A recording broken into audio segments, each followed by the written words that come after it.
कलसी मांकर यात्रा चैत मासर 4 नंबर मंगलवार दिने परंपरा और प्रथा हिसाब से चौचाने थिबा माँ ठाकुराणी मंदिर ठाने ई यात्रा अनुष्ठित होता। माँ ठाकुराणी पीठ ने पहला कलसी यात्रा 4 नंबर पाली ने शेष होइछे। चौचा गाँव ने बहुत दिनों माँ ठाकुराणी पूजा हो आसुछे, हेले गुटे दिने सरी जाउथिला यात्रा।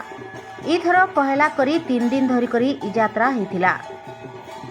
यात्रा ने मांकर आशीर्वाद नहीं करी चौचा भेजीगुड़ा, थटाबेड़ा, चुई माटीगुड़ा, अर्जुनगुड़ा, दबरी मुंडा, सुरु मुंडा, परलियापड़ा और नगर परिक्रमा करथिले भक्त माने।